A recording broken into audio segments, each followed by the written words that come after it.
ছোট্ট প্রশ্ন দিয়ে শুরু করি। দুটো শব্দ, প্রত্যাবর্তন, প্রত্যার্পণ।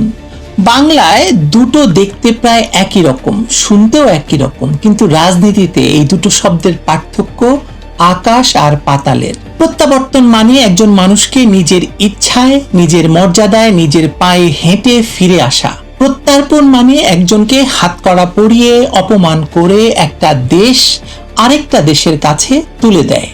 শেখ হাসিনা চান প্রত্যাবর্তন, তারেক রহমান চায় প্রত্যার্পণ। তারেক রহমানের সঙ্গীরাও তাই চায়। আর এই দুটো শব্দের মাঝখানে এখন বাংলাদেশের পুরো রাজনীতি ঝুলে আছে।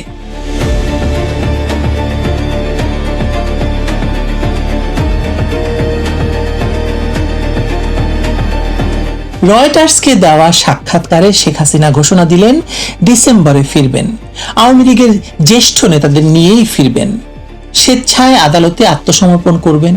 মৃত্যুর ঝুঁকির কথাও তিনি জানেন, তবুও বলছেন যেতেই হবে। এটুকুই। এই ঘোষণার পর যা ঘটল সেটাই আজকের গল্প। প্রথমেই দেখুন তারেক সরকার কি করল।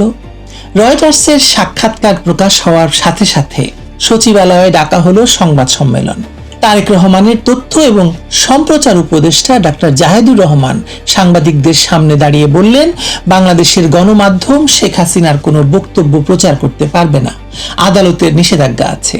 যেসব মিডিয়া প্রচার করেছে তারা আদালতের নির্দেশ মানছে না। এখানে থামু একটু। শেখ হাসিনা বিদেশ থেকে একটি সাক্ষাৎকার দিলেন রয়টার্সের মতো বিশ্বের শীর্ষ সংবাদ সংস্থায়। সেটা প্রকাশ হলো, প্রচারিত হলো। শুধু রয়টার্সে নয়, বিশ্বের প্রায় 90টি জাতীয় গণমাধ্যম বা আন্তর্জাতিক গণমাধ্যম আসলে এই খবরটি প্রচার করলো। এবং বাংলাদেশ সরকারের প্রথম কাজ হলো নিজের দেশের মিডিয়াকে সেটা দেখাতে বা সেটা প্রচার করতে নিষেধ করা। এই একটি পদক্ষেপ বলে দিচ্ছে শেখ হাসিনার ঘোষণাটা কত গভীরে গিয়ে লেগেছে, আর একই সঙ্গে সরকার কতটা ভয় পেয়েছে। আর তার চেয়েও বড় কথা, বাংলাদেশের মিডিয়ার কি দুরবস্থা। সরকার নির্দেশনা দিচ্ছে, তাই মিডিয়াকে পালন করতে হবে। কিন্তু মিডিয়া বন্ধ করা কি কিছু ঠেকাতে পারে? একটি দেশে যখন ইন্টারনেট আছে, সোশ্যাল মিডিয়া আছে, ভারতীয় চ্যানেল আছে, তখন মিডিয়া নিষেধাজ্ঞার একটাই মানে, সরকার আতঙ্কিত। সরকার জানে এই খবরটা মানুষের কাছে পৌঁছলে কি হবে আর ইতিমধ্যে কি ঘটে গেছে। এবারে বিএনপির প্রতিক্রিয়ার দিকে তাকায় একটু। প্রধানমন্ত্রীর কার্যালয়ের কাছের একটি সূত্র বলছে, আমরা মোটেও চিন্তিত নেই, এটা শুধু চাপ তৈরির একটা কৌশল।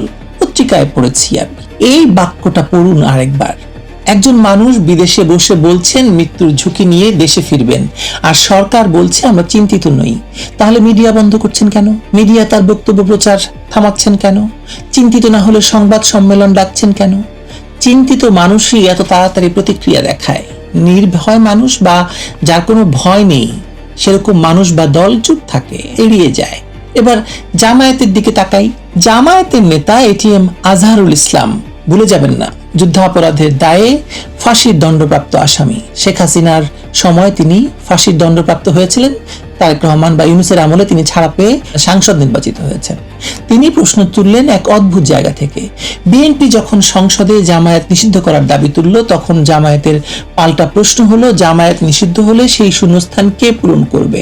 আওয়ামী লীগকে কি ফিরিয়ে আনতে চাইছেন? এটা সংসদে আলোচনা। এই প্রশ্নটা অসাধারণ গুরুত্বপূর্ণ, কারণ শেখ হাসিনার ডিসেম্বর ঘোষণার পটভূমিতে জামায়াত আসলে বিএনপিকেই সন্দেহ করতে শুরু করেছে। তারা ভাবছে বিএনপি কি ভেতরে ভেতরে কোনো সমঝোতার পথ খুলে রাখছে কিনা। শাসক জোটের ভেতরে এই অবিশ্বাসটুকু শেখ হাসিনার একটি সাক্ষাৎকারই তৈরি করে দিয়েছে। মজার ব্যাপার হলো, জামায়াত এত ভয় পেয়েছে যে তারা আবোল তাবোল কথা বলছে। ওদিকে এনসিপি কি বলছে? যে দলটি নিজেদের জুলাই বিপ্লবের তথাকথিত বিপ্লবের সন্তান বলে দাবি করে, তারা দেখছে ষড়যন্ত্র। বলছে এটা পরিস্থিতি অস্থির করার চেষ্টার একটা ষড়যন্ত্র। কিন্তু ষড়যন্ত্র আর রাজনৈতিক প্রত্যাবর্তনের ফারাকটা বোঝার ক্ষমতা এই শিশুদের তৈরি হওয়ার কথা নয়। সে দল রাজনীতির কোন মাঠে খেলছে এটাই প্রশ্ন। কারণ এই দলটাকে একবার বিএনপি লাথি মারছে, আরেকবার জামায়াত লাথি মারছে, ফুটবলের মতো ইধারছে ওধার যাচ্ছে। আর পাকিস্তান, তুরস্ক, এই সব দেশগুলো এই দলটিকে এখন বাংলাদেশের সর্ববৃহৎ জঙ্গি প্ল্যাটফর্ম বানাতে চাইছে। এমত অবস্থায় আওয়ামী লীগ ফিরে এলে তাদের তো অসুবিধাই, তাই না? ফলে সেই অসুবিধার থেকে নাহিদ ইসলাম যেসব কথা বলছেন আপনি শুনলেই বুঝবেন যেটা আসলে শিশুদের মতো কথাবার্তা বলছে, রাজনীতি না বোঝা বালকের মতো। এখন আসুন মূল বিষয়ে। শেখ হাসিনা ইতিমধ্যে দিল্লিতে নেতাদের ডেকে পাঠিয়েছেন। আইনি দল তৈরির কাজ চলছে। ডিসেম্বরের প্রস্তুতি শুধু মুখের কথাই নেই, সাংগঠনিক বাস্তবতায়ও আছে। ভার্চুয়াল বৈঠকে 125টি সংসদীয় আসনের সঙ্গে পুনর্গঠনের কাজ করছেন দল। এই অবস্থায় তারেক সরকার চাইলে একটাই কাজ করতে পারত, একটি ট্রাভেল পারমিট ইস্যু করত, শেখ হাসিনা আসতেন, আদালতে যেতেন, বিচার হতো। কিন্তু তারেক সরকার সেটা করছে না, বরং ভারতকে বন্দি প্রত্যর্পণের আবেদন পাঠাচ্ছে। যে মানুষ রয়টার্সকে 1 ঘন্টার সাক্ষাৎকার দিচ্ছেন, যিনি দলীয় বৈঠক চালাচ্ছেন, যিনি দেশে ফেরার সময়সীমা দিচ্ছেন, তিনি কোনো অর্থে বন্দী নন। কিন্তু সরকার তাকে বন্দী হিসাবে উপস্থাপন করতে চাইছে, কারণ বন্দী অবস্থায় আনা যায় হাত কড়া পরিয়ে, অপমান করে। সেই ছবিটাই তারা চায়। কিন্তু ভারত তো সেই ছবি তুলতে দিচ্ছে না কাউকে, দেবেও না, কারণ শেখ হাসিনা তো বন্দী নন।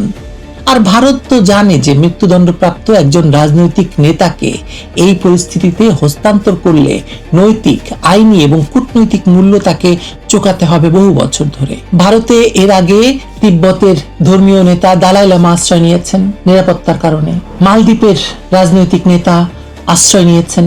সুতরাং ভারতের এই ইতিহাস তো নতুন নয়। তারা চাইলেই একজনকে হস্তান্তর করবে, একজনকে প্রত্যর্পণ করবে, এটা হওয়ার নয়। 2 বছর ধরে যারা বলছিলেন শেখ হাসিনা আর ফিরবেন না, তারা আজ মিডিয়া বন্ধ করছেন, সংবাদ সম্মেলন ডাকছেন, জোটের ভিতরে সন্দেহ ছড়াচ্ছেন, আর একজন আরেকজনকে দোষারোপ করছেন যে আপনার জন্য শেখ হাসিনা ফেরত আসছে, আপনাদের জন্য শেখ হাসিনা ফেরত আসছে। আর বাংলাদেশের মানুষ 2 বছরে যা দেখেছে, বিনিয়োগ পালিয়ে গেছে, আইন শৃঙ্খলা ভেঙে গেছে, সংখ্যালঘু নির্যাতন ভয়ঙ্করভাবে বেড়েছে, ঘরে ঘরে একটাই কথা উঠেছে, আগেই ভালো ছিলাম। এই মানুষগুলোর সামনে শেখ হাসিনার ডিসেম্বরে ফেরার ঘোষণা একটাই বার্তা দিচ্ছে, গল্পটা এখনো শেষ হয়ে যায়নি। সেই ডিসেম্বর শুধু শেখ হাসিনার জন্য নয়, বাংলাদেশের রাজনীতির জন্য একটি পরীক্ষার মাস হতে চলেছে। কারণ তখন বোঝা যাবে 2 বছর ধরে যে রাজনীতি তৈরি হয়েছে তার ভিত কতটা শক্ত। আর একই সঙ্গে এটাও বোঝা যাবে যে একজন নেতার অনুপস্থিতিতে যে রাজনৈতিক সমীকরণ দাঁড় করানো হয়েছিল, তার প্রত্যাবর্তনের ঘোষণাতেই কেন এত অস্বস্তি, কেন উদ্বেগ, এত নীরবতা তৈরি হচ্ছে। শেখ হাসিনা ফেরা মানেই হচ্ছে তারেক রহমানের রাজনীতি শেষ, ক্ষমতা শেষ, জামায়াতের আবারও দল নিষিদ্ধ হওয়ার সময় চলে আসবে। আর এনসিপির কথা কি বলবো, একটি মানুষও তাদের যে ভয়ঙ্কর প্রতিশোধ স্পৃহা, এটা থেকে মানুষকে দমন করা শেখ হাসিনার পক্ষেও সম্ভব হবে না। আমি নিশ্চিত, আমার ধারণা আপনিও নিশ্চিত। সুতরাং প্রত্যাবর্তন হবে। প্রত্যাপন এটা দিবা স্বপ্ন, এই দিবা স্বপ্ন নিয়ে তারা কতদিন টিকে থাকে সেটা দেখি আমরা। ভালো থাকবেন সবাই।